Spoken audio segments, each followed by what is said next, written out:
Okay,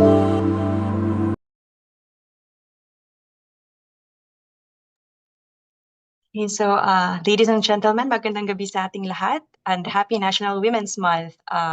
Welcome to the webinar on the legal protections of Filipino women and their families in the Philippines and Canada with attorney Hermie T. Angeles. So this webinar is organized by the Philippine Embassy in Ottawa in celebration of the Philippine National Women's Month. So before we start, I would like to inform everyone as well that this is a recorded webinar and this will be shared to our social media channels afterwards. So to officially start the program, I would like to invite Her Excellency Ambassador Maria Andrelita Austria for her remarks. Magandang gabi po sa inyong lahat, especially to Attorney Hermie Angeles, who has generously allowed of her time to speak to us tonight. It is my pleasure to welcome you to tonight's webinar on women's rights, women's empowerment, legal protections of Filipino women and their families in the Philippines and Canada. This event is part of our celebration of Philippine National Women's Month, a time to reflect on the progress we have made in advancing women's rights and to reaffirm our commitment to a future where every woman is protected, empowered, and given equal opportunities to thrive. We in the Philippines have always prided ourselves on the special place of women in our society. We are one of the few countries who have women heroes who actually fought in the revolution, and we have had two women presidents. In Canada, almost 65% of our diaspora are women, led by the many women who came to Canada as caregivers. So the legal protection of women and their families is a crucial pillar in achieving gender equality. So laws and policies, both in the Philippines and Canada, and similar programs. Alam niyo po, in our work here at the Embassy, marami po kaming natatanggap na mga tawag mula sa ating mga kababayan na nagtatanong tungkol sa kanilang mga karapatan or sa mga laws po concerning them under Philippine and Canadian laws. So we realize that many of our female kababayan remain subject to vulnerable to abuse and exploitation. So our main goal here tonight is to let you know that whatever your situation is, you have rights. And the Philippine government is here to protect those rights. So the best way to start is by understanding what these rights are. So this is essential not only for safeguarding women and their families, but also for fostering a society where women are empowered to make informed decisions about their lives, their careers, and well-being. We are honored to have with us tonight human rights advocate Attorney Hermie Angeles, uh, who will shed light on the legal protections available to Filipino women in both countries. Attorney Angeles has had a distinguished career in the Philippines where I first met her, and I'm very happy to see that she is doing very, very well here in Canada. So as we listen to our speaker, I encourage everyone to take this opportunity to learn, ask questions, and engage in meaningful conversations. Empowering women through legal awareness is a critical step in achieving true gender equality. Together, let us continue working towards a world where every woman is safe, respected, and empowered. Maraming salamat at magandang gabi po sa inyong lahat. Thank you, Ambassador. Just a quick reminder before I introduce our speaker. So after the presentation, we will be allotting time for questions. So I request participants to type in their questions, and we will be reading the questions for Attorney Angeles. I would like to inform everyone as well that this is a recorded webinar and that this is a public event. So therefore, we invite everyone to be discreet and discerning with their questions, and please, as much as possible, to avoid sharing very personal details. So at this point, allow me to introduce our resource person for this evening. So Attorney Hermie Angeles began as a clerk in the Office of Solicitor General while pursuing her law education at the University of Santo Tomas. After finishing her legal studies at UST and passing the Philippine Bar, she served as a state counsel with the Department of Justice. She ascended through the ranks and retired as a senior state counsel. Among her functions and duties at the DOJ is handling human rights and international humanitarian laws. She was also the head secretariat of the Presidential Human Rights Committee under the DOJ from 2001 to 2006. So she moved to Canada in 2017, and while navigating her way in Winnipeg, she volunteered with the Manitoba Museum for Human Rights, Immigrant Center, Elwick Resource Center, Elizabeth Fry Society, Logan Constituency. She challenged the Canadian bar by attending University of British Columbia and sitting for the written tests in 2018. She was admitted to the bar of Manitoba in May 2019 following the completion of her articling and CP-led requirements. Her legal practice include real estate, wills and estate, family law, immigration law.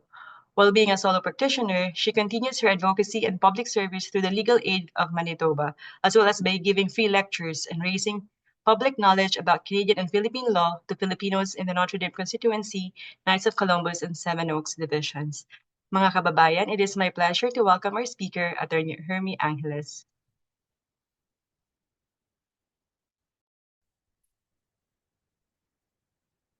Good evening, Canada. Magandang umaga, Pilipinas. Allow me to express my sincerest gratitude to the Honorable Ambassador Maria Andrelita Austria, as well as to the officials and staff of the Philippine Embassy in Ottawa for spearheading this seminar in celebration of the Philippine National Women's Month.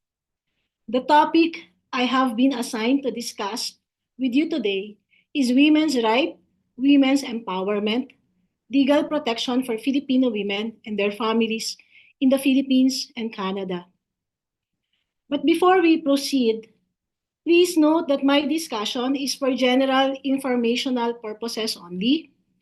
I am not allowed to provide legal advice due to the absence of client-lawyer relationship and any potential conflict of interest in compliance with the Code of Professional Responsibility and the canons of professional ethics, both in Canada and in the Philippines. If you have specific concerns or ongoing file case, please seek consultation or independent legal advice with a family lawyer. Okay. Considering that we will be discussing the family legal systems of the Philippines and Canada, it is important to note that there are significant differences between their respective legal frameworks. First, the Philippine legal system is civil law, while Canada is common law. Meaning, in the Philippines, we have written law and statutes governing various aspects of legal systems, like family, civil, criminal, and administrative law. Whereas in Canada, the legal system is based on judicial decisions and precedents rather than written statutes or codes. It is the court that makes decisions based on precedents or prior rulings. They follow the principle of res judicata. Second, you also have to understand that Philippines has a centralized form of government, while Canada is a federal system, meaning it has multiple levels of government. They have the federal, provincial, and territorial that share authority over the same territory. Having said that, the rules in Manitoba, where I am practicing, may not necessarily be the same in Ontario or in British Columbia. So please bear with me as we try to navigate these rules along the way. Next slide, please. In the Philippines, marriage is a legal union between a man and a woman, governed primarily by the Family Code of the Philippines. It can either be civil or religious marriage celebrated in the Philippines, or may be solemnized outside the Philippines in accordance with the law enforced in a foreign country. As we all know, there is no divorce in the Philippines. Why? Because the Philippines, under Article 15, 1987 of the Philippine Constitution, provides that it is the policy of the state to preserve the sanctity of marriage as an inviolable social institution and as the foundation of the Filipino family. And of course, majority of Filipino are Catholics, right? In Canada, marriage is recognized as a legal union between two consenting adults, regardless of gender. They can be both same-sex. Both same-sex and opposite sex have equal rights under the law of Canada. The prevailing law governing divorce in Canada is the Divorce Act of Canada. A common law partner is recognized when they are living together for 3 years in a committed relationship, even without formal legal ceremony or registration. But even before 3 years, if they have common child, common law partnerships are recognized here in Canada for various legal purposes, including property rights, taxation, and social benefits. The governing law for common law relationships are the Family Law Act that deals with parenting orders, support, use of family home, the Family Law Modernization Act that deals with including the Family Dispute Resolution Act, the Child Support Services Act, the Arbitration Amendment Act, which aims to make the family law process more child-focused. We also have the Family Support Enforcement Act, which deals with enforcement of child support. It applies in various provinces like Ontario and Manitoba, and it offers various mechanisms to ensure that child or spousal support payments are made. The Interjurisdictional Support Orders Amendment Act also allow for the enforcement of support orders across provincial or even international borders, making it easier for support recipients to receive payments even if both parties are staying in different jurisdictions or provinces. We will be discussing the Domestic Violence and Stalking Act a bit later. Next slide, please. In the Philippines, while there is no divorce, Article 36 of the Family Code provided for the annulment of marriage on the sole ground of psychological incapacity. Note that psychologically incapacity, although it may be manifested after the marriage, it has to be existing even prior to the marriage. Such incapacity must be serious, incurable, mental condition or disorder present at the time of marriage, preventing one or both spouses from fulfilling their marital obligation. To be able to obtain annulment judgment in the Philippines, it must be established in court of law. How? It must be proven by a licensed psychologist or psychiatrist. The Philippines also regard the foreign divorces obtained in foreign countries. Okay, so this refers to Article 26 of the Family Code with regard to foreign marriages. A divorce that is validly obtained abroad, either by a Filipino or a foreign spouse, in accordance with the laws of the foreign jurisdiction, it can be recognized in the Philippine court through proper legal procedure. This is not automatic. Okay? The party must be filing an application for recognition of foreign judgment before the regional trial court.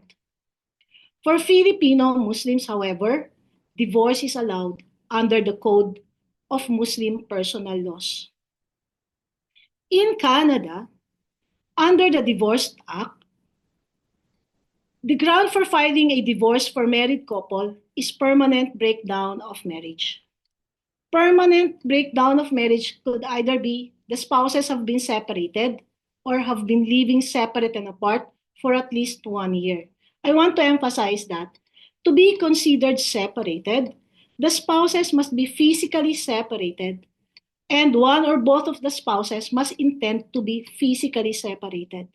But even if they are living together under the same roof, if both spouses are living their lives separately and have stopped describing themselves as spouses or doing the rights and obligations of spouses, then they can apply for permanent breakdown of marriage as ground for divorce. Another ground will be by proving the other spouse committed adultery, or the other treated the other spouse with physical or mental cruelty that will make living together intolerable. Who can file? Okay. At least one spouse must have been a habitual resident for at least 1 year in Canada immediately before filing for divorce. Question. What about those under in Canada for working visa? The answer is yes. What about student visa? Could be. But what about tourist visa?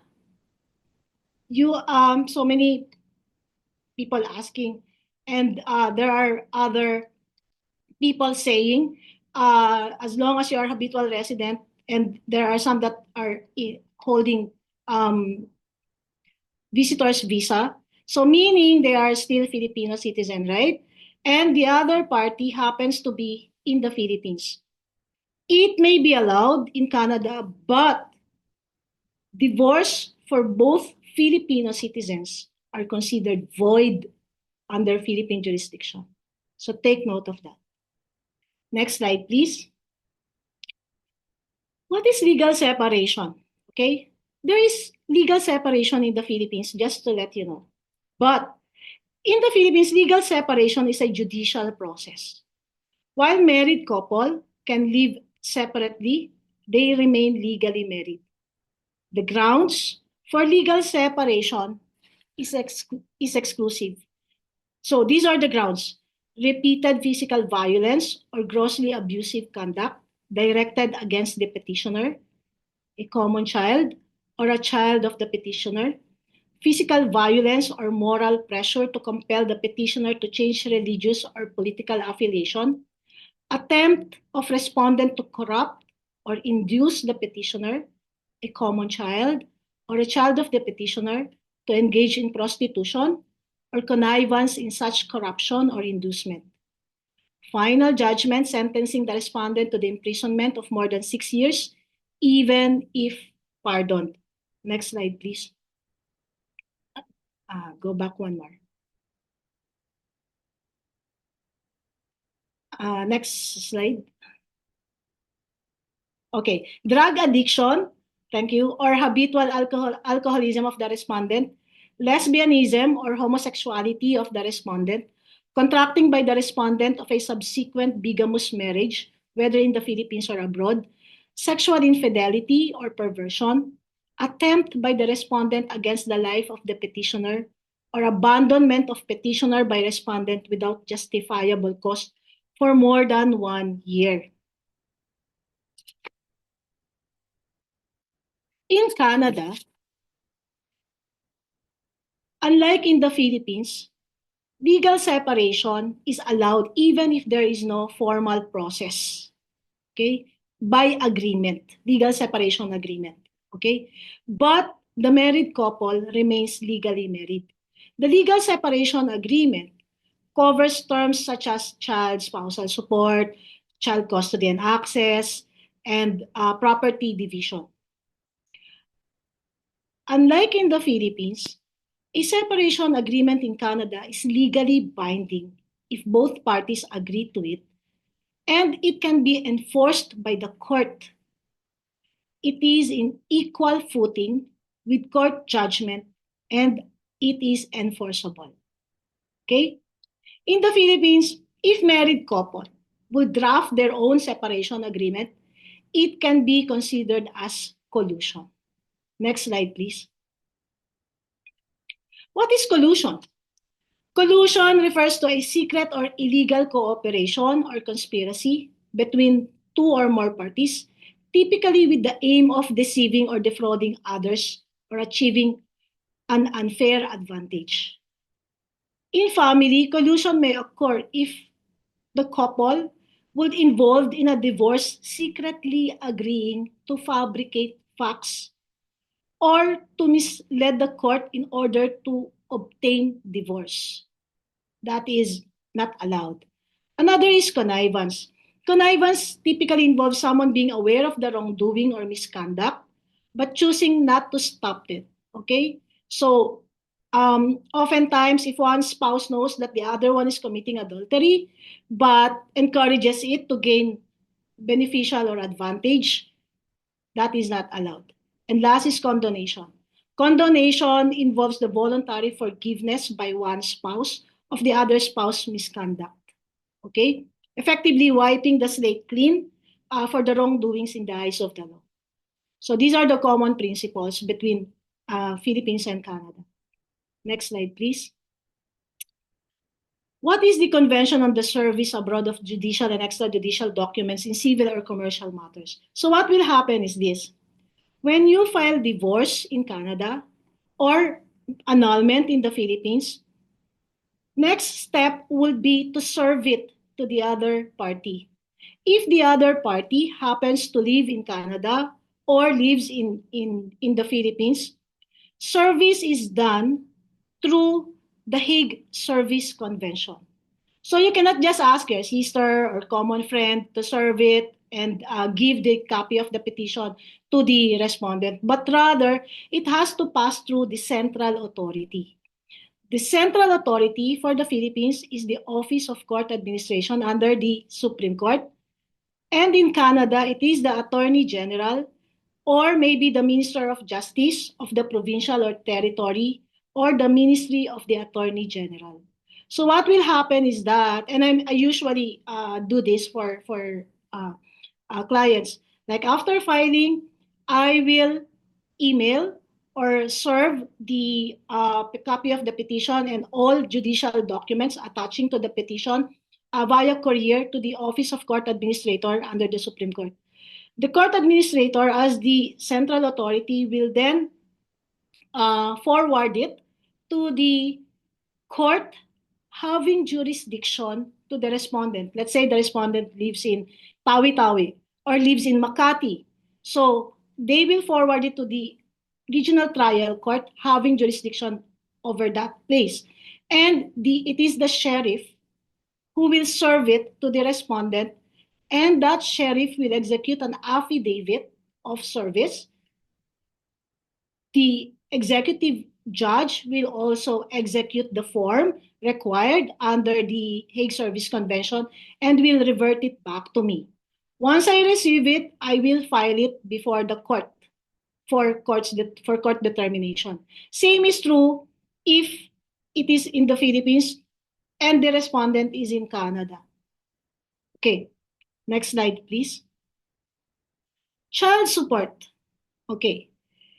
In the Philippines, child support is covered by the Family Code, particularly under Article 194 to 208. Child support refers to the financial obligations of both parents, whether or not they are living together, as long as the children, regardless whether they are legitimate or illegitimate, are minors or have not completed yet their education. Child support is intended to cover the child's basic needs like food, shelter, clothing, education, and medical care. The obligation to provide child support is based on the principle that both parents are responsible for supporting their child, regardless of their marital status. Unlike in Canada, there is no fixed child support calculation in the Philippines. So how would you determine how much child support the child is getting? So the amount of child support is typically determined based on the needs of the child, like food, shelter, clothing, education, healthcare, as well as any special needs of the child, and the financial capacity of the parent who is obliged to provide support. So proportionality between the child's needs and the parent's ability to support. Other circumstances or considerations may be the child's standard of living before the separation and other special needs, like, for example, the child is sick or pursuing extraordinary activities.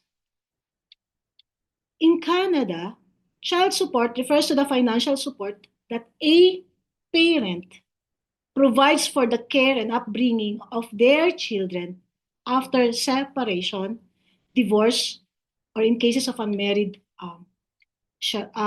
parents. The primary objective of child support is, of course, to provide the basic needs of the children. The main legal framework governing child support in Canada is the Divorce Act for married couple and the Family Law Act for common law partners or in other provinces. Provincial and territorial laws also play a role in child support and may vary depending on where you live in Canada. Canada follows the Federal Child Support Guidelines under the Divorce Act. We use the child support calculator here, okay? So whenever there is divorce or separation agreement that involves child support, the first thing we do is prepare the financial disclosure, okay? In the financial disclosure, we will be requiring the 3-year tax notice. So now we are 2025, but since we are still in tax season, so we will be asking for the 2021, 2022, 2023 tax notice. But after April 30, which is the end of the tax season, we will now be requiring the 2022, 2023, 2024 tax notice plus 3 latest payslip. Because the determination will be how much is the gross income of the paying parent plus the number of children. Who pays the child support? In most cases, the parent who does not have the primary custody or the non-custodial parent is the one who pays child support to the custodial parent or the ones who takes care of the children. In shared parenting, where each party exercises not less than 40% of parenting time. I will be discussing this further later, but just for your guidance. So in shared parenting, in the Philippines, we call that joint parenting. But here the terminology is different. Shared parenting, so if the husband, the father has 40% of the time and the mother has 60% of the time. We have 365 days in a year, right? So just get 60%. If whoever has 60% of the parenting time over the children has custody right or the custodial parent, considered as custodial parent in the Philippines, in Canada, sorry. Okay? In split parenting, under the child support guidelines, for example, you have 2 children.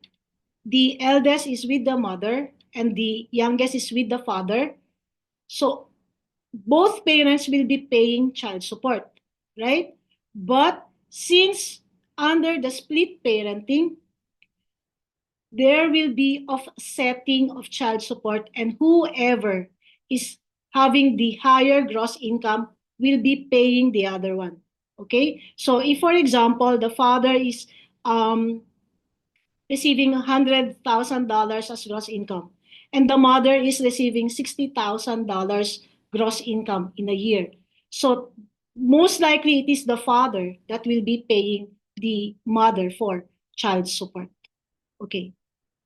In Canada, even the step parents or those parent in loco parentis, meaning those people standing as parent to these children like grandparents, they may be required to pay child support. Okay. The federal child support guidelines are used to calculate the basic child support based primarily on the gross income and the number of children of the payer.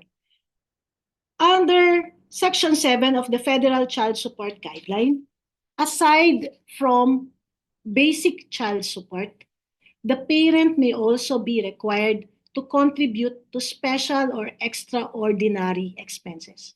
Again, these are exclusive, okay?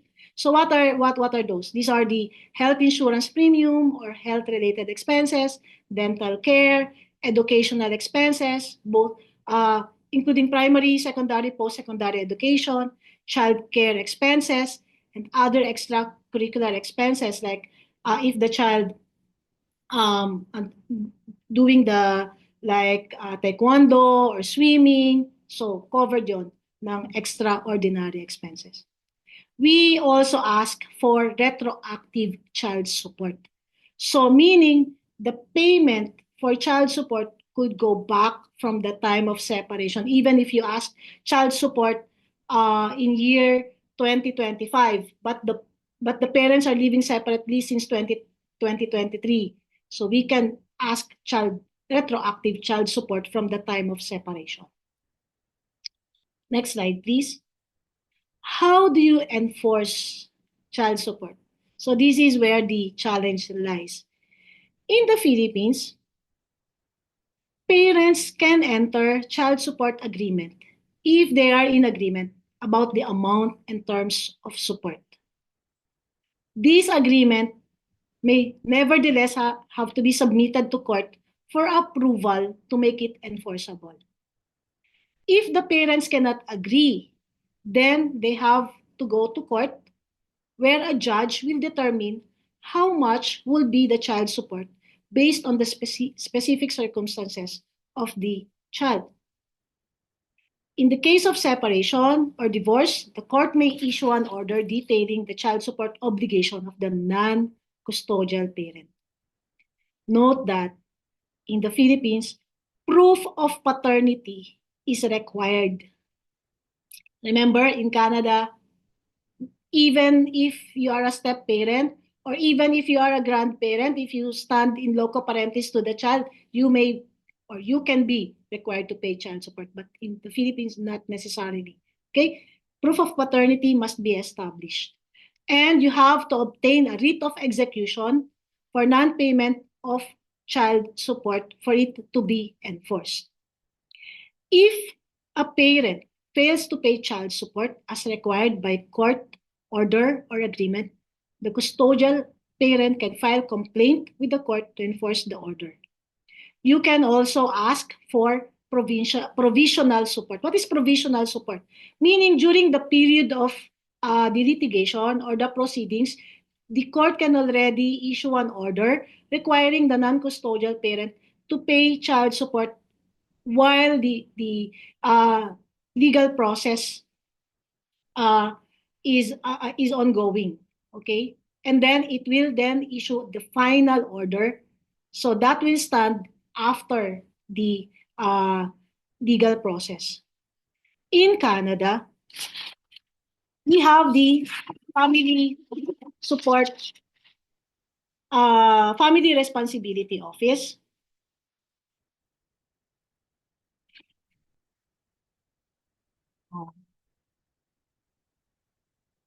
The Manitoba Child Support Guidelines Regulations covers if both parents live in Manitoba. The Federal Child Support Guidelines, if either parent lives in different provinces or country. Okay? The Family Responsibility Office, like in provinces like Ontario, it is an agency that helps enforce child support orders. They track payment, garnish wages, and take other legal actions if the paying parent is not complying with the support order. In Manitoba, we have the Manitoba Maintenance Enforcement Program. If the paying parent is in arrears or behind payment, the court, the Family Responsibility Office, or the Manitoba Maintenance Enforcement Program can take enforcement actions such as garnishing of wages, seizing assets, withholding tax refunds, suspending driver's license, and of course, jail time. Okay? One thing also you have to take note under Philippine jurisdiction, before you can demand or before you can obtain support, there must be a demand, either judicial or extrajudicial demand to the non-custodial parent. Okay. Next slide, please. What if one of the parent or the payor or the non-custodial parent is living in a different province or is in a different jurisdiction? Example, the father happens to be in Canada and the mother happens to be in the Philippines, or either way. Both the Philippines and Canada are signatories to the Hague Convention on the International Recovery of Child Support and Other Forms of Family Maintenance, also known as the Hague Agreement on Child Support. This convention provides a legal framework for the cross-border enforcement of child support orders. Under the Hague Convention, each country has a central authority that assists in the enforcement of child support. In Canada, the central authority is typically the Department of Justice of Canada or the provincial child support enforcement agencies. In Manitoba, there is a Child Support Service Act to facilitate the initial and the recalculation decision for child support. You just have to apply, and application is free. Okay? In the Philippines, the central authority is the Department of Social Welfare and Development, or the DSWD, which works with the local courts to facilitate the enforcement of international child support claims. How? Okay, steps, how are you going to do it? First, you establish the child support. How? In the Philippines, you have to obtain child support order, also in Canada. Okay? If there is already a court order for child support in Canada, it can be recognized and enforced in the Philippines. If there is no order yet, then you can obtain an order through court or court system in Canada. What if you only have legal separation agreement? Then you have to file a petition enforcing that agreement. Okay? Remember, separation agreement sit side by side or in equal footing with judgment. If the payee is in Canada, the payee can file child support order through the Canadian court system. Okay? In Canada, the custodial parent or the parent receiving support may request the enforcement of child support in the Philippines. So, baliktad, either way, all right? In the Philippines, the custodial parent will contact the Department of Social Development, Social Welfare and Development, of the DSWD, who will act as the central authority to facilitate the enforcement and child support payment. Okay? Once the central authorities are involved, they will send the child support order to the appropriate agencies in the Philippines. Typically, these are the courts, okay, to enforce the order. Once it is enforced, there are methods of enforcing child support like garnishment of wages, bank account seizures, or legal actions, and it may also include criminal penalties. So merong jail or criminal offense involved. Remember that it may fall under VAUSI law. So which I will be discussing later. Once the payment is made, it will be forwarded to the custodial parents in the Philippines. The central authority, the DSWD, will ensure that payments are tracked and sent appropriately to the proper person. If the payor is in Canada and fails to make payment voluntarily, the custodial parent can also seek enforcement through Canadian court. Okay? And which may include garnishing of wages, accessing other enforcement mechanism. Here in Manitoba, we have the maintenance enforcement program. Okay. What is Interjurisdictional Support Order Act?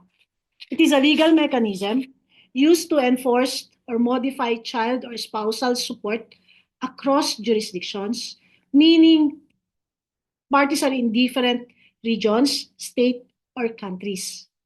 Example, one party is in Manitoba and the other party is in Ontario. Also, one party is in the Philippines and the other party is residing in Canada.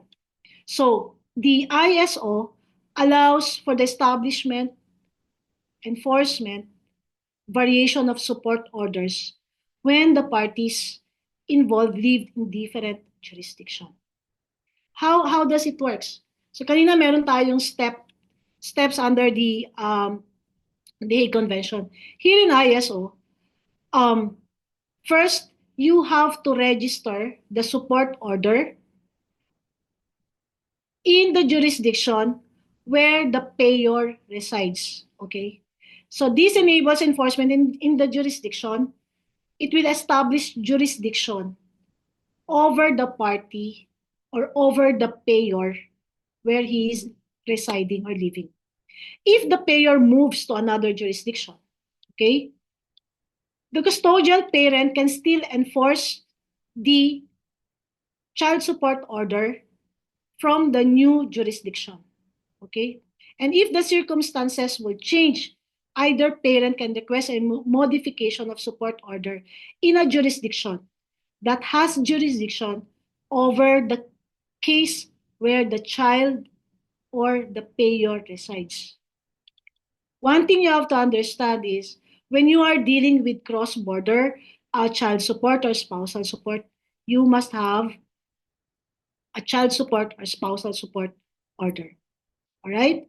And in many countries like Canada or Philippines, interjurisdictional support orders are governed by international agreement and vis-a-vis with the domestic laws to provide mechanism recognizing and enforcing family support orders across different jurisdictions.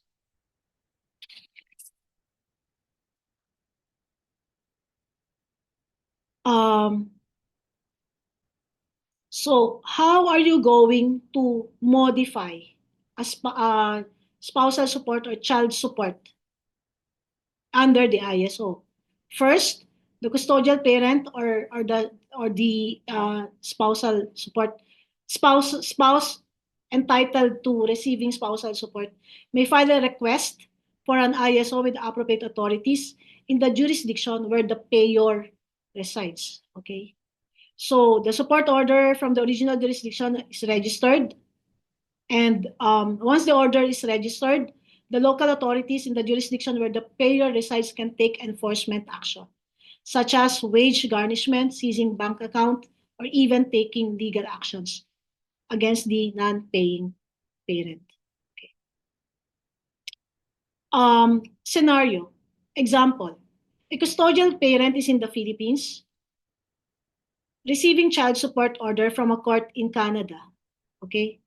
And it so happened that the non-custodial parent or the payer moves to US or United States. Ang gagawin lang is that the custodial parent can request the Canadian support order to be registered in US through the ISO process. Once the order is registered, the local authorities in the US will now then enforce the payment of child support through garnishment, through wage garnishment or bank account seizures, even if the original order is coming from Canada. So that is allowed. Next slide, please.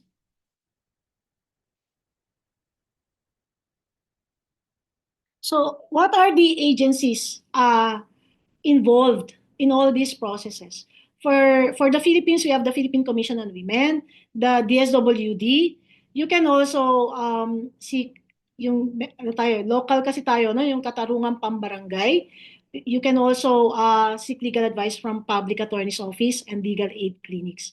There are numerous universities offering free legal support through their law clinics. Okay, so consider contacting them for further guidance. In Canada, we have the Child Support Service. Also, we have the Maintenance Enforcement Program, and under the Interjurisdictional Support Orders Act, you just have to file support application. Next slide, please. Okay, let's now move on to spousal support. Under Article 68 of the Family Code, explicitly states that the husband and wife are obliged to support each other. Regardless of who earns more, both spouses must contribute to the family's welfare and sustenance, guided by the principle of mutual help and mutual protection. How are you going to file then if in case of separation or divorce? First, you have to establish that there is a valid marriage.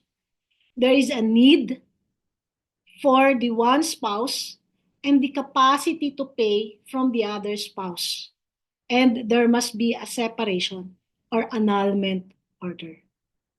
The factors to be considered in determining spousal support will be the length of marriage, the contribution of each spouse to the marriage, the needs of the spouse seeking support, like basic living expenses, medical expenses, childcare, the income and financial capacity of the paying spouse, like the salary, the property, the business income, and the conduct of the parties if there is a marital misconduct or fault in the breakdown of marriage. Other consideration would be the health and age of the spouse seeking support and the presence of children. Who can claim spousal support? Typically, a spouse who has limited means of supporting themselves, such as those who were homemakers or who did not able to work during the period of marriage to take care of the family, may be entitled to spousal support. And such party must show that they are financially dependent and do not have sufficient means to provide for their basic needs, particularly after separation. In case of marital misconduct, if one spouse is at fault for the separation, the other spouse may still be entitled to support. But, of course, it is subject to the determination of the court. In Canada, spousal support is governed by the Divorce Act for married couple. And in some cases, for common law partners, the Family Law Act will apply. Okay? Under Section 15.2 of the Divorce Act provides guidelines for determining entitlement to spousal support and the amount to be paid, which includes the principles such as the needs of the recipient and the ability of the payer to pay. Spousal support in Canada is determined either through agreement between the spouses or by court, and the amount is calculated using the spousal support advisory guidelines. Okay? The guidelines provide formulas for calculating support based on the differences in the spouse's income, the length of cohabitation, the roles of the spouses in the relationship, the means and needs of each party, and again, by agreement. Very, very important here in Canada is the agreement, okay? There are two types of spousal support, the compensatory and the non-compensatory. Compensatory is awarded to one spouse in recognition of the economic disadvantage or sacrifices they experienced during the marriage or common law relationship. Example, if the spouse happens to be a doctor, but during the period of marriage, she cannot exercise her profession to take care of the family. Okay, So because of that sacrifices to support the other spouse and the family, the children, she can be compensated for the loss of income during the period of relationship or period of cohabitation or marriage. For non-compensatory, the basis will be the needs and circumstances of the parties rather than the sacrifices made during the relationship. Next slide, please.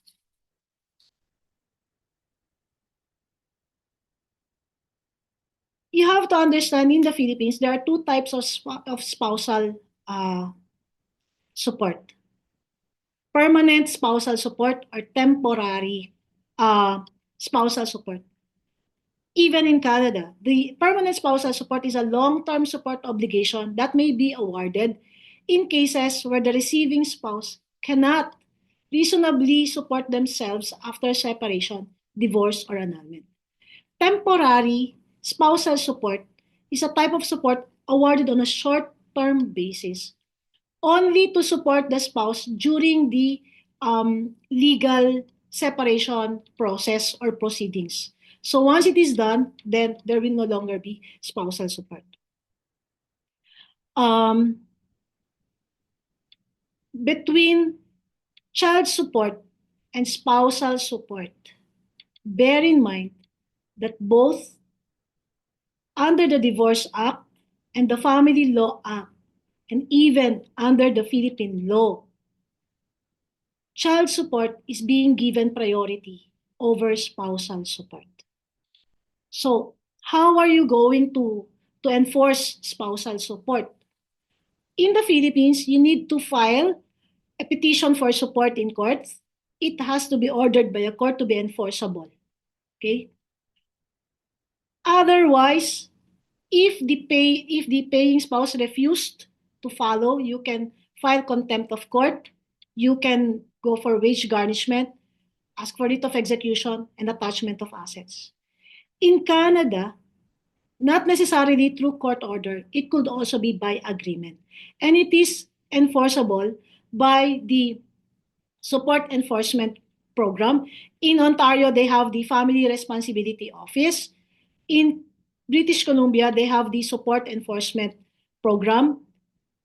In Alberta, they have the Maintenance Enforcement Program.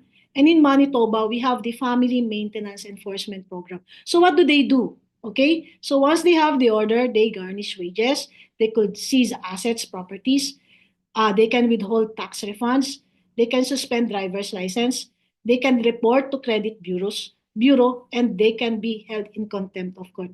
And please do not underestimate these programs of Canadian government.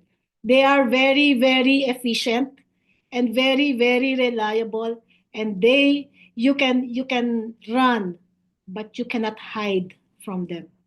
That's one thing I assure you. Next slide, please. Okay. Let's move on to child custody. In the Philippines, child custody refers to the legal right and responsibility of a parent or another individual to take care of a child, which includes the decision-making power in child's upbringing, education, health, and welfare. Okay. Under the Philippines jurisdiction, the law governing child custody would be the Family Code of the Philippines, the Civil Code of the Philippines, Republic Act 9262 or the VAUSI law, Anti-Violence Against Women and Children, Republic Act number 7610 or the Special Protection of Children Against Abuse, Exploitation, and Discrimination Act, Republic Act 8972 or the Solo Parents Welfare Act. In Canada, we have the Divorce Act. Child custody can be filed as a corollary relief under the divorce petition. It may be granted interim during the legal process or as a final order. It can also be petitioned side by side under the Family Law Act, asking for the parenting orders, for non-parents, contact orders with leave of court. Before we proceed, I want you to note these two terms, legal custody and physical custody.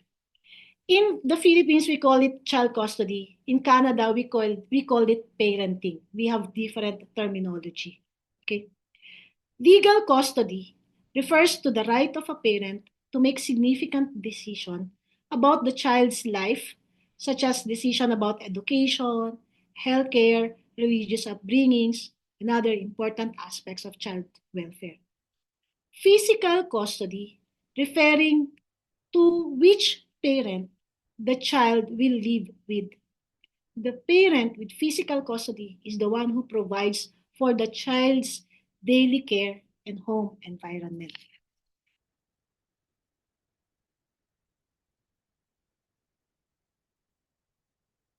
Next slide, please. Okay. In the Philippines, the general rule is that the mother is given preference for custody of a child under 7 years old. But this is not an absolute rule, okay? The court may grant custody to the father if it is in the best interest of the child. For children aged 7 and above, the child's preference is also considered and they may express a choice of living with one parent or the other, although the final decision remains with the court. So let's define terms. Joint custody, both parents share the decision-making responsibility and the child upbringing. Even if the child primarily reside with one parent, like for example, ito yung 60-40, right? So I think I cut myself, 60-40, let's say 60% of the time, 365 days. So 60% the child living with the mother, even if the child is going to school or is in daycare, if most of the time 60%, that parent is the custodial or parent having majority parenting time. Okay, in Canada. The parent having 40%, let's say every weekend lang or only exercising visitation rights. So that parent is might have joint custody, but not the majority of the time. All right. Sole custody, one parent is given full custody and makes all decisions regarding the child upbringing, education, and welfare. Okay. Sole custody may be granted to one parent if the other parent is deemed unfit due to abuse, neglect, or serious reasons. Just to let you know, in Canada, sole parenting is being frowned upon by the court because the test here is what is in the best interest of the child. And to court's mind, because I'm also appearing in court, so I noticed that whenever we ask for sole parenting time, it's so difficult because to the mind of the judge, the child, it is for the best interest of the child to grow with both mother and father, sharing, actively involved in the upbringing of the child, unless there are impelling reason such as abuse, neglect, or other serious reason. Visitation rights in the Philippines, we call that parenting time in Canada. In the Philippines, we call that visitation rights, okay? When the non-custodial parent is typically granted visitation rights, they only spend time, but only for a certain period of time. So here we call that access, parenting time, access, and visitation. Shared custody is when both parents having both legal and physical custody of the child, they shared equal. So 50-50 na ito. Okay, we call that shared custody or shared parenting time. So shared parenting time may either be 60-40 or may either be 50-50. All right? under that same umbrella. How is custody determined? So, file a petition in court. Okay, a petition for custody can be filed by either parent with the family court. If the parents cannot agree on issue of custody, the court will make the final decision after hearing from both parents and considering the factors that affects the child's best interest. Here in Canada, we also do the parenting plans, okay? We also encourage parents to do mediation, wherein the court may order mediation between the parents to help them reach a settlement agreement. In the Philippines, we have the judicial mediation, JDA, and we have the ADR in the Philippines. So we also have the same thing in Canada, okay? And what is being considered is what will be, the test is what is in the best interest of the child. If one parent relocates with the child outside the Philippines, or if there is an international dispute about custody, okay, one parent wanting to bring the child to Europe or bring the child to the Philippines, international treaties like the Hague Convention on Civil Aspect of International Child Abduction may come into play to resolve the issue. Here in Canada, they are very, very meticulous, not really meticulous, but protective of the children. Okay? If the child is in Manitoba, for example, you cannot just bring the child to Ontario or in any other provinces. Okay? Or more so, bring the child to back to the Philippines. Otherwise, you could be charged for child abduction. Okay, not necessarily you are the parent, you will not be liable for child abduction. You may be, because they are protecting the children. Next slide, please. So filing of child custody in the Philippines, either through social worker. So this is what I'm talking about, the mediation or the judicial dispute resolution. In Canada, we have the Family Resolution Service. So wherein the court will appoint the family evaluator. The family evaluator are independent experts. They are social workers, psychiatrists, psychologists, and they determine what will be the wishes of the child. Okay? Before you can move the child to a different province or different jurisdiction, you have the other party or both parents have the right to information. And before you could relocate the child, you need court authorization. It has to be approved by the court. And the other party must be given 60 days notice. And within the period of 30 days, they have to file a reply or comment or any other actions. Otherwise, the court may grant, but of course, taking into consideration what is in the best interest of the child. Next slide, please.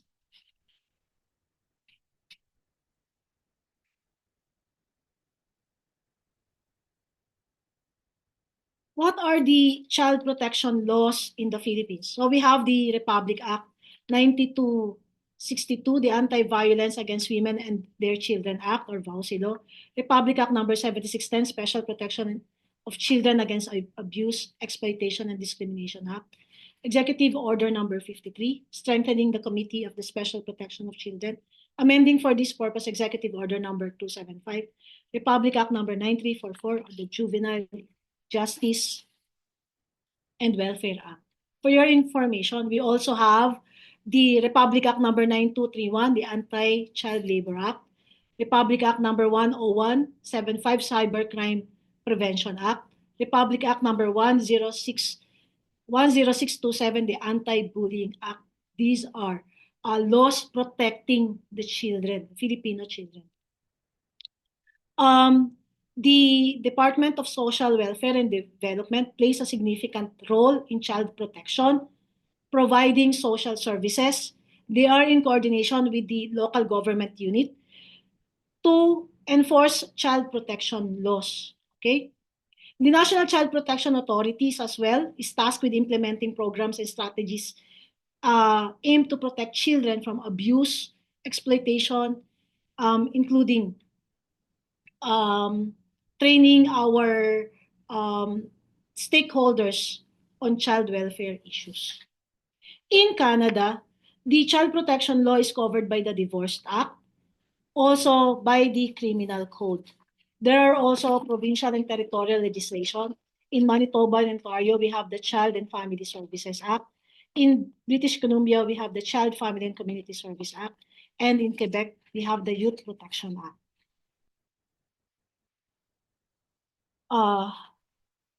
The Divorce Act allows the court to make decisions about child custody and access based on the best interest of the child, taking into consideration any history of family violence or abuse. Okay, so sometimes parents would fight and they would call the police or the RCMP. They are considered record, and once there would be issued on family on there will be report about child abuse, that will be taken into consideration.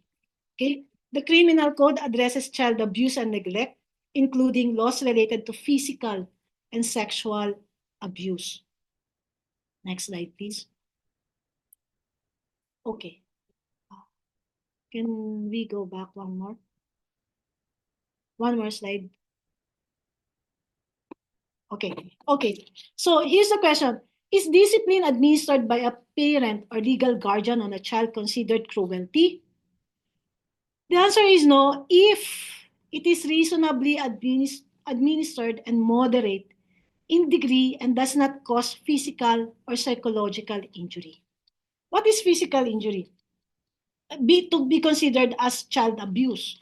So one that causes severe injury or serious bodily harm to child, such as lacerations, fractured bones, burns, or internal injury. Excuse me. I want to continue with this. Next slide, please.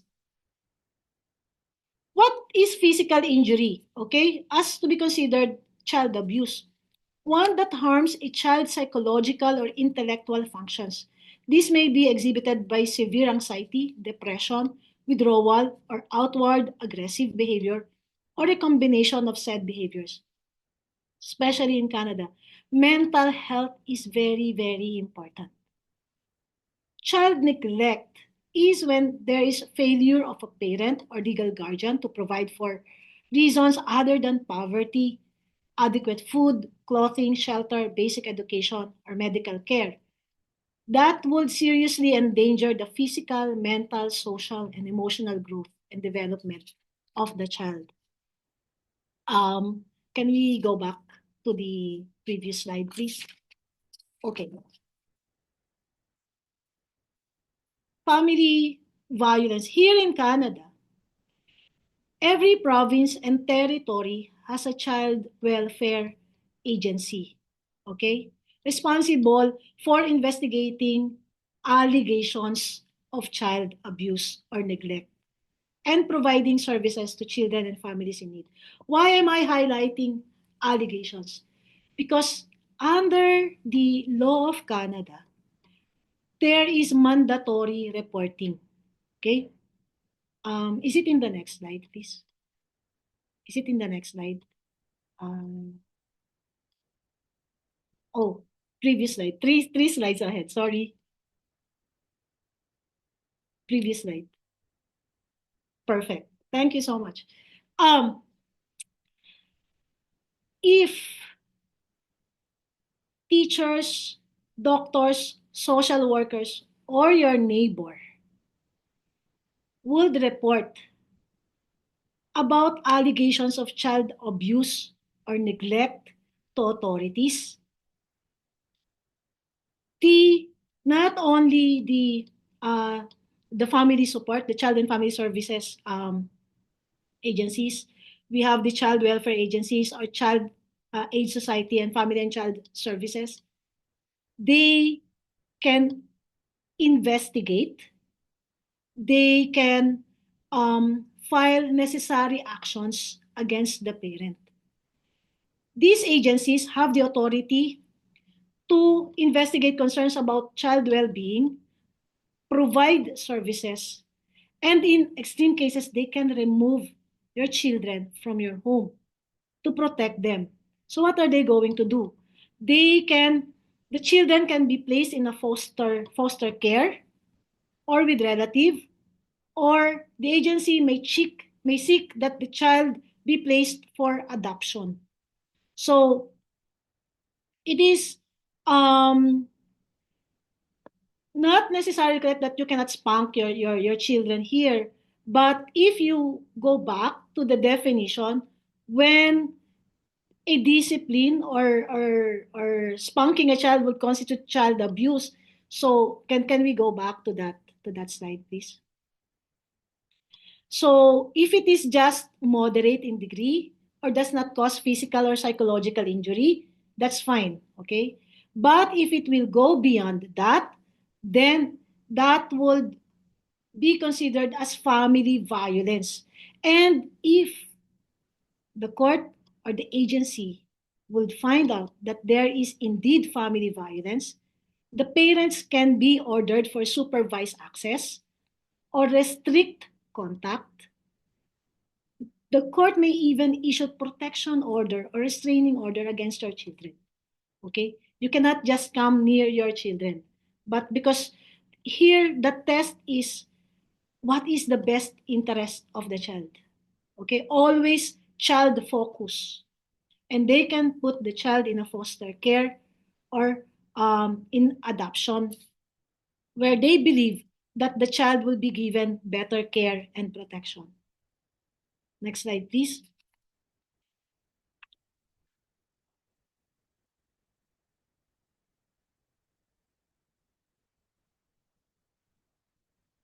When determining what is the best interest of the child, factors like the child's physical and emotional well-being, the child's relationship with the parents are being considered, the willingness of the parent to support, the relationship between the child and the other parent, and the history of any abuse or violence in the family. Okay? If there is evidence of family violence, I told you, like sometimes spouses or partners would fight and they would call 311 or 911. That is an evidence of like there is a family violence involved in that situation. Okay, and it may influence decisions about custody and access, with courts potentially restricting access or limiting parenting time to ensure the child's safety. Next slide, please. So what are the agencies? Okay, that would guard. So they are the guardians of the children. So in the Philippines, we have the DSWD. We have the Anti-Child Abuse, Discrimination, Exploitation Division of the National Bureau of Investigation. We have the Commission on Human Rights Child Rights Center, the Philippine National Police Operations Center, the DOJ Task Force on Child Protection, and also the local barangay Council for the Protection of Children. Here in Canada, child protection is a multi approach that includes laws and services designed to ensure the safety and well-being of children in family matters. Focus is protecting the children from abuse, neglect, and exploitation, while supporting families to improve their situation. If they believe that the environment is not safe for the children, they may remove the child or the children and place them in a foster care or put them into an adoption.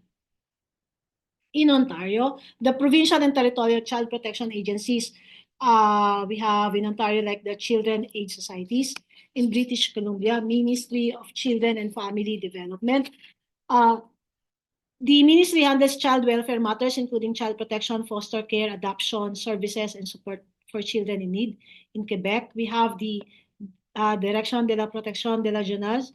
The agency is responsible for protecting children from abuse and neglect and providing necessary interventions when families need support. In Alberta, we have the Children Services, programs that investigates reports of child abuse and neglect and provides services to families to protect children. It also supports foster care and adoption services. Other provinces and territories like Saskatchewan, we have the Saskatchewan Child Welfare Program, and Manitoba, the Manitoba Child and Family Services. Note that here in Canada, we also have the RCMP. They played significant role in protecting children from criminal activities, including abuse and exploitation. At the federal level, next slide, please. We have the public guardian and trustee. Okay? I want to emphasize this, that magsisegue ako, no? Here in Canada, not only while you are alive, that you are obliged to protect your children, even after death. That's the reason why it is very, very important in Canada for you to also have your last will and testament. Okay? I am an estate lawyer too, aside from being a family law lawyer and real estate lawyer. So I always advise friends, clients, and especially Filipinos, because in the Philippines, we don't need that because we have civil code covering our estate. In Canada, no. Okay? If the children you will be leaving behind are below 18, the Federal Office of the Public Guardian and Trustee can take charge, okay, over the guardianship and estate management of your properties. Okay? In the Philippines, under our civil code and under the family code of the Philippines, the surviving parent is the guardian of the children without order of court. Here in Canada, only the court can appoint a guardian, not necessarily. You are the mother, you are the father, you are the lolo, the lola. No. Okay? The Federal Office of the Public Guardian and Trustee will take charge. And in the meantime, your children will be placed in the center. Okay? So bear that in mind. Make sure that you also have a last will after death. Okay? So, these matter, especially taking care of the family, taking care of the children, and taking care of the relationship has to be passed on and has to be consistent even after we moved on to the other life, to another life. Okay, that's all for now. Thank you so much for staying with me at maraming salamat po. Hey, thank you so much, Attorney Angela. So now we open the virtual floor for questions. So our participants, our attendees, you may raise your hand if you have questions. You can ask directly. Alternatively, if you're shy, you may also type in your questions for the Q&A. So we'd be happy to read the questions for you and address to Attorney Angeles. Actually, we have one question here while others are trying to Ay, formulate Tagalog. yes, pwede rin Tagalog. Siyempre po. So, I'll just read po the one question po here.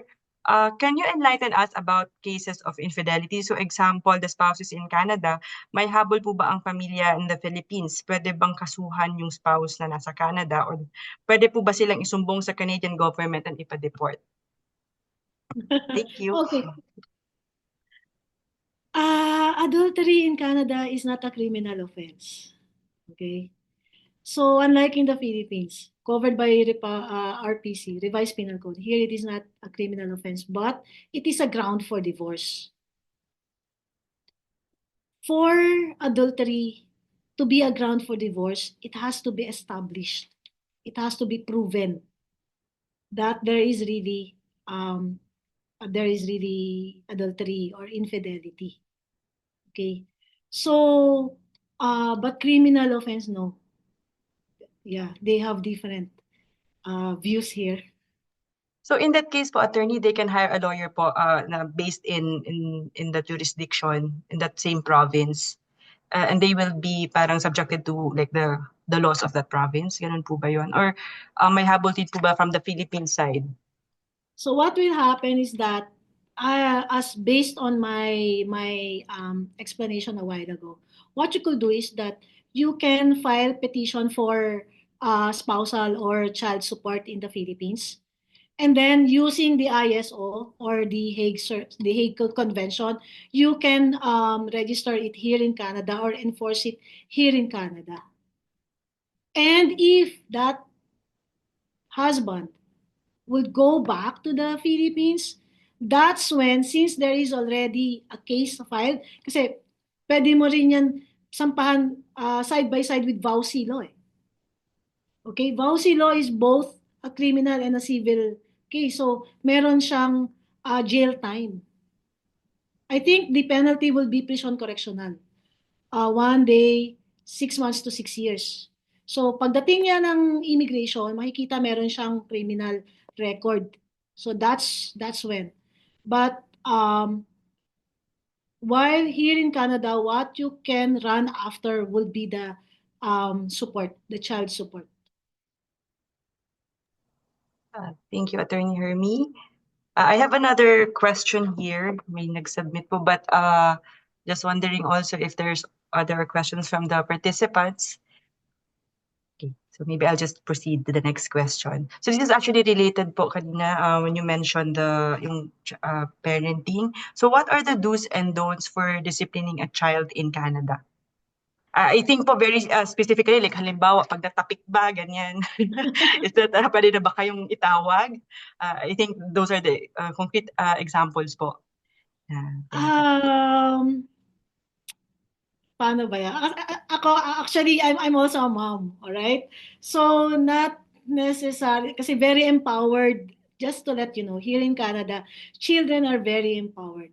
As early as pagpasok nila ng grade 1, grade 2, grade 3, they were already informed of their rights. They were already informed of the benefits their parents are receiving kasi they have the child tax benefit. So I know one.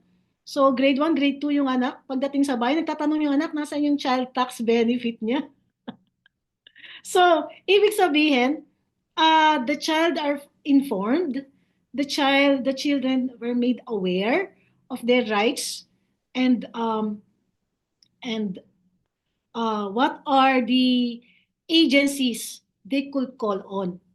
So, siguro, aside from physical punishment, it would also be best to explain why you need to be disciplined, why you are being punished, and yun, siguro more on diplomatic approach and negotiation with the children. Thank you, Attorney. One thing I noticed, okay, based on my personal experience, when my son was in grade 1, grade 2, okay, so they were one of the assignments will be to talk about the rights of the child. Paano ka magiging isang mabuting bata? So my son started talking about the Convention on the Rights of the Child because I'm handling human rights in the Philippines. And you know, the teacher and the principal, because it's a Catholic school, called me. So what is my child talking about? Okay? Kasi sa Philippines dapat amen ka lang, di ba? Amen, yes. Pag sumagot-sagot ka, isa kang suwail na anak. But here in Canada, it's different, okay? Even for example, the child, oy, napalo ako, and then naikwento niya sa classmate niya. That classmate can report. Okay? Not necessarily 7 years old. Mahirap pa nga kung mga 7, 8 kasi talagang pinakikinggan yan eh. Kasi walang malis, walang intentions. And that will start for the RCMP. May kakatok na lang sa bahay nyo doing the investigation. Siguro, aside from physical, minsan kasi hindi mo mapigil, pag makulit sobra, But of course, explain. And wag naman sobra. Thank you, Attorney. We have two questions here, actually. One is, I'm legally separated in the Philippines. When I came here in Canada, naisama ko common law partner ko with our kids. Kaya common law ang marital status ko. My question is, can I apply po ng separated sa CRA now? Kasi we're not in good terms anymore. Separate rooms in the house. So the problem is, ayaw niya po mag-move out. Okay, one thing is, I cannot do legal consultation. Mm-hmm. 2 points lang.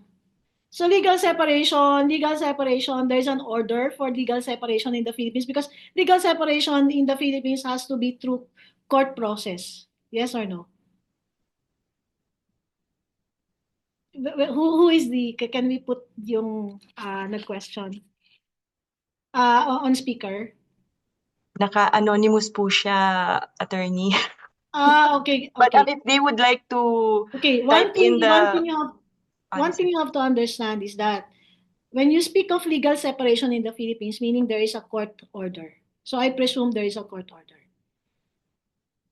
Okay? I presume. So naisama mo yung boyfriend mo here in Canada. Okay? Is that... Ellie, help me. Am I understanding it correct? Yung naisama niya sa Canada is the second? Yes po. I think the common law. The common law partner. Okay. So, sa Pilipinas kasi walang common law eh. Boyfriend yan eh, di ba?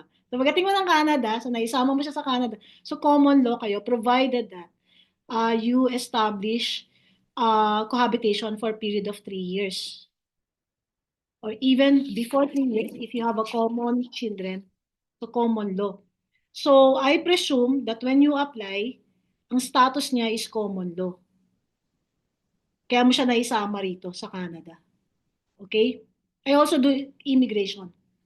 The problem is now, you wanting to separate from that common law partner. Remember in my lecture, if you are married, the law that will apply is the Divorce Act. But if you are not married, it is the Family Law Act. Family Law Act. So, paano kayo magse-separate? Same grounds. Okay?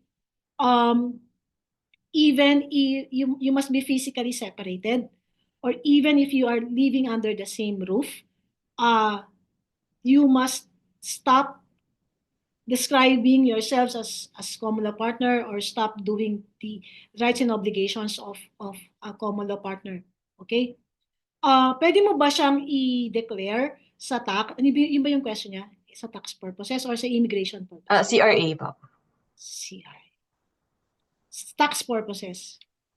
Yeah, Canada Revenue Authority, right? So sa tax. Actually accountant yung makakano niyan eh. Pero yung iba kasi dun kasi mag-determine kailan kayo nag-separate. Kasi there are some lawyers saying that, hindi pa sila separate kasi dun sa CRA nila, tax notice nila, married pa. Okay? So, if your accountant would agree, but it would be best, kasi contentious yun, it will be best for you to have a legal separation agreement. Okay. Why am I stating that there must be a legal separation agreement? Remember that during the period of cohabitation, everything is joint. Okay? So if you have legal separation agreement, so dun magka-count all your income, dun mag-i-stop yung property, there will be division of family property. So yun yung reckoning period. So from then on, yung pension mo, yung income mo, you buy a new house, you buy a car. So, yun yung magiging period that the other party will no longer be entitled to claim 50% of whatever you have during that period of cohabitation. Yun. Attorney, is this policy enforced federally po or also province specific? Kasi common law sila eh. Province yung magko-cover. Kung married sila, hold on nalobat ako. Kung married sila, it is the Divorce Act. But remember in my lecture, the Divorce Act and the Family Law Act go side by side. Yun lang, yung Divorce Act, kung may marriage, under the umbrella of marriage, yung Family Law Act, yun yung mga common law. Thank you, Attorney. There's another question po. What would you advise embassies or consulates to do in terms of extending help to individuals who come to us and seek of assistance? Thank you for raising that question. One thing you have to understand, I'm from DOJ and serbisyong publiko din. But it would be best for you to consult a lawyer, a family lawyer. Kasi although there are lawyers in the embassy, but they are not well versed in Canadian law. Plus, if anything happens to you legally, they cannot take full responsibility unlike Canadian lawyers. May insurance kami, we have the law society, so may mga matatakbuhan ka. And this is a legal process. Okay? So every step is very, very important. That's what I'm always saying. Okay, you know how to read, you know how to write. Yung iba magfa-file personally in court. And then there will be issue. It's so difficult and tedious and more expensive kasi magdo-double yung price. Pag there's already problem in court, and then that's when you call the lawyer to fix yung issue. So mas mahirap kasi everything is recorded here in Canada. And not that I'm defending the embassy. Of course, the embassy will try everything to protect kasi yun yung mandato nila. But legal matters like criminal, family, it will be best to seek a family law lawyer. Unless Miss Elle would have additional answer to me or would beg to disagree. No, we agree. I think. Thank you, Attorney Ermi. So actually, ito po, I think this was already answered now kasi like a follow-up question. To what extent or of authority, what scope do posts have in extending assistance to individuals facing familial issues? Ayun po, I guess concrete, ano lang po siguro, ways that we can assist them na within our authority. Within the authority of the embassy? Yes po. Refer to a family lawyer. Sige. And I think we have one last question po. So far, I think ito na po yung last. So parang do family members of a Filipino victim of a criminal act committed in Canada have any legal rights? Yes po. For example, that is to hire their own lawyer. Definitely. Okay, just to let you know, for here in Canada, we have the legal aid. I'm also a member of legal aid. So legal aid of Manitoba, and I think in every provinces and territories, there are legal aids. So they are providing free legal services. Okay, so I think for inquiry, kasi we charge for consultation fee. Okay, so why? Ako kahit ayokong mag-charge ng consultation fee. That's why I am inviting my clients to join this webinar to save them from consultation fee. Because the moment you talk to a lawyer, that will tie that lawyer to you. That lawyer can no longer talk to the other parties or to the other spouse kasi we are bound by the client-lawyer relationship. We are bound with confidentiality. So, ang daming restrictions. But you take advantage yung free legal services in your province or in your territory, particularly with the legal aid providing for free consultations. Yes. Okay, thank you very much, Attorney Hermie. I think, ito pa, follow-up question to that. So even if the case is to prosecute a Canadian and the family is in the Philippines, and the victim died, for example, and the victim died, I guess they're referring to a specific case here. I didn't get it. So this is actually parang follow-up to the question earlier. So the Yung family adultery? isn't, sorry. Is that the adultery No, case? no, yung criminal act committed in Canada. So the family members of the Filipino victim who died in Canada Okay. of murder. Okay. So do they have any legal rights to prosecute, to hire their own lawyer in Canada? And the case is, and even if the case is to prosecute a Canadian? Yes, of course. Yes. Two-prong, okay? Para rin sa Philippines yan. Prior to becoming a civil lawyer here, yung articling ko kasi is in criminal. Okay? When I came here, after challenge, we are required to do the articling for 6 months and the CPLED. So, yun yung advanced learning. So, during my time in criminal defense, okay, if you are the victim, you will be represented by the prosecutors. Sila yung they are under the Department of Justice. Okay, so you will be represented by the prosecutors, but that will not deprive you or deny you if you want to hire your own. That they are called private prosecutors, your own lawyer. Mm. But you know what? One advantage of hiring, not really hiring, one advantage of being handled by the public prosecutors. One thing is, very competent sila. Very, I know, I'm from there. They are very competent. They are very, very good. But here they are really taking their case seriously. So, and when they stand in court, may edge agad eh. Kasi the judges, before you become a public prosecutor, the crown, we call them the crown. Okay? So the King's Bench Court, ang tawag sa kanila crown. So may edge agad kasi talagang si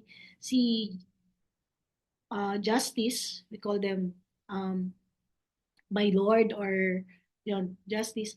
So may edge agad. I just don't know.